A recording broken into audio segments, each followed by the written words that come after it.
Hi hello friends, ಎಲ್ಲರೂ ಹೇಗಿದ್ದೀರಾ? ಎಲ್ಲರೂ ಚೆನ್ನಾಗಿದ್ದೀರಾ ಅಂತ ಭಾವಿಸ್ತೀನಿ. ನಾನು ಕೂಡ ಚೆನ್ನಾಗಿದ್ದೀನಿ.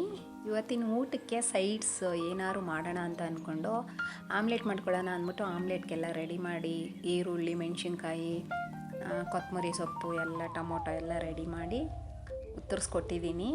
ಹಾಗೆ ನಮ್ಮನೆಯವರು ಇವತ್ತು ಸ್ಪೆಷಲ್ಲಾಗಿ ಅಂತಂದರೆ ಸ್ಪೆಷಲ್ಲಾಗಿ ಮಾಡ್ತಾಯಿದ್ದಾರೆ. ಆಮ್ಲೆಟು ಬ್ರೆಡ್ ಆಮ್ಲೆಟ್ ಮಾಡ್ತಿದ್ದಾರೆ. ಇನ್ನೂ ಸ್ಪೆಷಲ್ಲೇ ಅಲ್ವಾ, ಹೊರಗಡೆ ಮಳೆ ಚಳಿ ಇರೋದ್ರಿಂದ ಬಿಸಿ ಬಿಸಿಯಾಗಿ ಕ್ರಿಸ್ಪಿಯಾಗಿ ಖಾರವಾಗಿ ಏನಾದರೂ ತಿನ್ನಬೇಕು ಅಂತ ಅನ್ನಿಸ್ತು. ಅದಕ್ಕೋಸ್ಕರನೇ ಇವತ್ತು ಆಮ್ಲೆಟ್ ಮಾಡೋಣ ಅಂತ ಅಂದ್ಬಿಟ್ಟು ನಮ್ಮ ಮನೆಯವರು ಮಾಡಿಕೊಡ್ತವ್ರೆ ನನಗೆ. ನೋಡಿ, ಬ್ರೆಡ್ ಆಮ್ಲೆಟು ಅಂತ ಇದು. ಏನು ವಿಡಿಯೋ ಮಾಡ್ತಾನೆ ಬಾಯಿಗೆ ಹಾಕೋಬೇಕು ಅಂತ ಅಷ್ಟು ಘಮ ಅಂತ ಅಂತಿತ್ತು. ಅದರ ಸ್ಮೆಲ್ಲು ತುಂಬ ಚೆನ್ನಾಗಿತ್ತು. ಹಾಗೆಯೇ ಆಮ್ಲೆಟು ಅಂತಂದರೆ ಎಷ್ಟು ಕೊಟ್ಟರು ತಿಂತೀನಿ ಅನ್ನೋ ಆಸೆ ಜಾಸ್ತಿ ನನಗೆ. ಹಾಗೆಯೇ ಈಗ ತಟ್ಟೆಗೆ ಹಾಕವ್ರೆ ನೋಡಿ. ಅವರು ಸೈಡಲ್ಲಿ ಇನ್ನೊಂದು ರೋಸ್ಟ್ ಮಾಡ್ತವ್ರೆ, ಬ್ರೆಡ್ ಆಮ್ಲೆಟ್ಗೆ ರೆಡಿ ಮಾಡ್ತವ್ರೆ ನಮ್ಮನೆಯವರು. ನಾವು ಪಕ್ಕದಲ್ಲಿ ನಾನು ನನ್ನ ಮಗ ಇಬ್ಬರೂ ಕೂತ್ಕೊಂಡು ಗಡತ್ತಾಗಿ ಬಾರಿಸ್ತಾ ಇದ್ದೀವಿ. ಇವಾಗ ನೋಡಿ, ಅವ್ನು ಕೆಳಗಡೆ ನಿಂತಿದ್ದಾನು, ಆಮ್ಲೆಟ್ ಹಾಕ್ತಿದ್ದಂಗೆ ಪ್ಲೇಟ್ಗೆ ಅವನು ಸೆಲ್ಫೋನ್ ಮೇಲೆ ಕೂತ್ಕೊಬಿಟ್ಟಿದ್ದಾನೆ. ಎಲ್ಲಿ ಖಾಲಿ ಮಾಡಿಬಿಡ್ತಾರೋ ನಮ್ಮಮ್ಮ ಅಂತ ಅಂದ್ಬಿಟ್ಟು ಬೇಗನೆ ಸುಡ್ತಾ ಇರೋದೆಲ್ಲ ಬಾಯಿಗೆ ಹಾಕೊಂಡು ಒಂದೇ ವಸ್ತು ತಿಂತವನೆ. ಆ ಥರ ಜಾಸ್ತಿ ಅವನಿಗೆ, ಎಲ್ಲಿ ನಮ್ಮಮ್ಮ ಎಲ್ಲ ಖಾಲಿ ಮಾಡಿಬಿಡ್ತಾರೋ ಅನ್ನೋ ಆ ಥರ ಅರ್ಜೆಂಟು ಜಾಸ್ತಿ ನನ್ನ ಮಗನಿಗೆ. ಹಾಗೆ ಇನ್ನೊಂದು ಪಕ್ಕದಲ್ಲಿ ಒಂದು ಬ್ರೆಡ್ ಆಮ್ಲೆಟು ಅಂತ ಹೇಳಿದ್ನಲ್ಲ, ಅದು ಇನ್ನೊಂದು ರೆಡಿ ಆಗ್ತಾ ಇದೆ. ಅದಕ್ಕೂ ನಾವು ಈಗ ಒಂದನ್ನು ಖಾಲಿ ಮಾಡಿ ಇನ್ನೊಂದಕ್ಕೆ ವೆಯ್ಟ್ ಮಾಡ್ತಾ ಇದ್ದೀವಿ.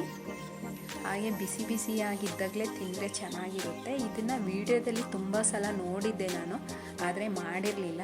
ಇವತ್ತು ಬಂದು ತಂದಿದ್ದರಿಂದ ಹೊರಗಡೆ ಚಳಿ ಇರೋದ್ರಿಂದ ಅದಕ್ಕೋಸ್ಕರನೇ ಇವತ್ತು ಬ್ರೆಡ್ ಆಮ್ಲೆಟ್ ಹಾಕೊಳ್ಳೋಣ ಅಂತ ಅಂದ್ಬಿಟ್ಟು ಈಗ ಹಾಕ್ತಾಯಿದ್ದೀವಿ. ಬಿಸಿ ಅಂತ ಅಂದರೆ ಕ್ರಿಸ್ಪಿ ಆಗೈತೆ. ಹಾಗೆ ನನ್ನ ಮಗ ಇದಕ್ಕೂ ಕೈ ಹಾಕ್ದ, ಅದನ್ನು ತಿಂದ. ಒಂದು ಆಲೆ ಖಾಲಿ ಮಾಡೋನೇ, ಈಗೊಂದು ಖಾಲಿ ಮಾಡೋ ಸಮಯ. ಹಾಗೆಯೇ ನಮ್ಮನೆಯವರು ಒಂದು ಸ್ವಲ್ಪ ಇನ್ನೂ ಊಟಕ್ಕೆ ಸೈಡ್ಸ್ಗೆ ಇನ್ನೊಂದೊಂದು ಆಮ್ಲೆಟ್ ಹಾಕ್ಬಿಟ್ಟು 3 ಜನಕ್ಕೂ ಅಂತ ಅಂದ್ಬಿಟ್ಟು ಹಾಕ್ತಾಯಿದ್ರು ಅವರು ಸೈಡಲ್ಲಿ. ಇವು ನಾಳೆ ಈ ಕಡೆ ಬಕಾಸೂರ್ನಾಗ ತಿನ್ಕೋತಾ ಇದೆ ಎಲ್ಲ. ನಮಗೆ ಬೇಡವಾ ಅಂತ ಅಂದ್ಬಿಟ್ಟು ನಾನು ಹೋಗಿ ಅವನ ಜೊತೆ ಸೇರಿಕೊಂಡು ತಿನ್ನೋಣ ಅಂತ ಹೋದೆ. ಆವಾಗ ಹಂಗೆ ವೀಡಿಯೋ ಮಾಡ್ತಾ ನಮ್ಮನೆಯವರು ಒಂದು ಸ್ವಲ್ಪ ಬಾಯಿಗೆ ಹಾಕೊಂಡ್ರು. ಹಂಗೆ ಅವನಿಗೂ ಕೂಡ ಕೊಟ್ಟರು. ಆಮೇಲೆ ಅವನು ತಗೊಂಡಾದ್ಮೇಲೆ ಮಿಕ್ಕಿದ್ದನ್ನು ನನಗೆ ಕೊಟ್ಟರು. ನಾನು ತಿಂತಾ ಕೂತಿದ್ದೆ. ಏನು ಸೂಪರಾಗಿತ್ತು ಅಂತ ಅಂದರೆ, ಆ ಚಳಿಗೂ ಅದಕ್ಕೂ ಆ ಬಿಸಿ ಖಾರವಾಗಿರೋದು, ಕ್ರಿಸ್ಪಿಯಾಗಿರೋದು ತಿಂತಾ ಇದ್ದರೆ ಇನ್ನೂ ತಿನ್ನಬೇಕು ಅಂತ ಅನ್ನಿಸ್ತಾನೆ ಇತ್ತು. ಹಾಗೆ ನಿಮಗೂ ಏನಾದರೂ ಈ ಥರ ಚಳಿ ಮಳೆ ಇದ್ದಾಗ ಈ ಥರದ್ದು ಖಾರವಾಗಿ ಕ್ರಿಸ್ಪಿಯಾಗಿ ಮಾಡ್ಕೊಂಡು ತಿನ್ನಬೇಕು ಅನ್ನೋದಾದರೆ ಈ ಥರ ಮಾಡ್ಕೊಳ್ಳಿ. ತುಂಬ ಚೆನ್ನಾಗಿರುತ್ತೆ ಅಂದರೆ ತುಂಬ ಚೆನ್ನಾಗಿರುತ್ತೆ. ನೋಡಿ, ನನ್ನ ಮಗ ಎಲ್ಲ ತಿಂದು ಎಲ್ಲ ಆಮ್ಲೆಟ್ ಎಲ್ಲ ಖಾಲಿ ಮಾಡ್ದ. ಇವಾಗ ಊಟಕ್ಕೆಲ್ಲ ರೆಡಿ ಮಾಡಿಕೊಂಡು ಅವನಿಗೆ ಸೈಡಲ್ಲಿ ಒಂದು ಆಮ್ಲೆಟ್ ಹಾಕ್ಕೊಟ್ಟಿದ್ವಿ. ಈ ಸೈಡ್ಸ್ ಎಲ್ಲ ಹೇಗಿತ್ತು, ಊಟ ಹೇಗಿತ್ತು ಅಂತ ಕೇಳಿದೆ. ಸೂಪರಾಗಿತ್ತು ಅಂತ ಹೇಳ್ದೆ. ಹಾಗೆ ನಿಮಗೂ ಇಷ್ಟ ಆದರೆ ಲೈಕ್ ಮಾಡಿ, ಶೇರ್ ಮಾಡಿ, ಕಮೆಂಟ್ ಮಾಡಿ.